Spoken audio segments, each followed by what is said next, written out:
Hello guys. आज हम लोग सिंधु नदी तंत्र के बारे में देख लेते हैं। जो उत्तर भारत की प्रमुख नदियां हैं सिंधु नदी तंत्र की, उनको देख लेते हैं कौन कहाँ से निकलती है और कौन किसकी सहायक नदी, क्योंकि यहाँ से क्वेश्चन बहुत आता है और ऐसे मैप से आप बहुत आसानी से समझ सकते हैं।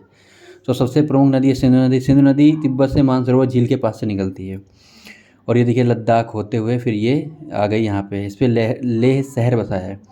सिंधु नदी पर लेह शहर बसा है। फिर ये नदी आगे आकर के पीओके चली जाती है और पीओके से फिर ये पाकिस्तान चली जाती है। ओके, पाकिस्तान से जा कर के और फिर ये कराची के पास अरब सागर में गिर जाती है।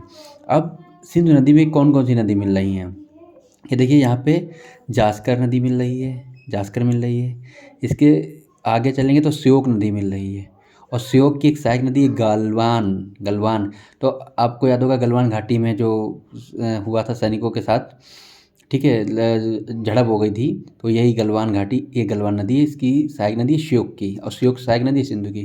फिर ये यहाँ आ जाती है, फिर एक गिलगिट नदी आ जाती है, गिलगिट सहायक नदी है सिंधु की। ओके, इनको पूरा देखते चलिए, आपको उत्तर से दक्षिण पूर्व से पश्चिम सब लगाने को आ जाता है।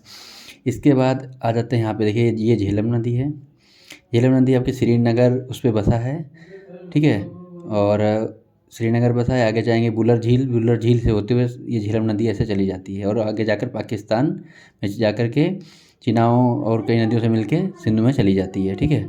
अब इसकी सहायक नदी है किशनगंगा। किशनगंगा पे कई बार क्वेश्चन आया, देखिए आप, किशनगंगा सहायक नदी झेलम की।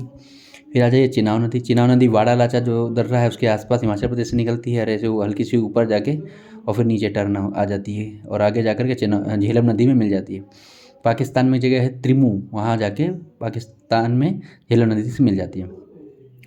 जम्मू जो शहर है वो तवी नदी पर बसा है और वो चिनाव की सहायक नदी है। तवी छोटी सी नदी जो जम्मू की चिनाव की सहायक नदी है, जम्मू शहर उस पर बसा है। ओके, फिर आ जाइए रावी नदी। रावी नदी भी हिमाचल प्रदेश से निकल के सीधे जा कर के आगे और ये जो चिनाव और झेलम मिली है उसी में मिल जाती है और रावी नदी पे लाहौर बसा हम लोग जानते हैं।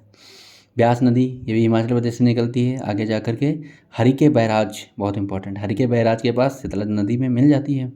ओके, और सतलज नदी तिब्बत से निकलती है राकस ताल के पास से। राकस ताल के पास से निकल करके आगे आ जाती है हिमाचल प्रदेश पंजाब होते हुए और ये यहाँ आ जाती है, ठीक है। और जहाँ पर सतलज और ब्यास मिलते हैं वहाँ से हरिके बैराज बनाया गया, उससे इंदिरा गांधी नहर निकाली गई। भारत की सबसे लंबी नहर इंदिरा गांधी नहर है। ओके, और फिर ये सब इधर मिल जाती हैं, उधर चली जाती हैं। तो ये बहुत इंपॉर्टेंट है, आप लोग देख लीजिएगा। आप इसको स्क्रीनशॉट ले करके आप इसको लिख सकते हैं, बना सकते हैं, किसी भी एग्ज़ाम में ये आ सकता है। Okay, thank you.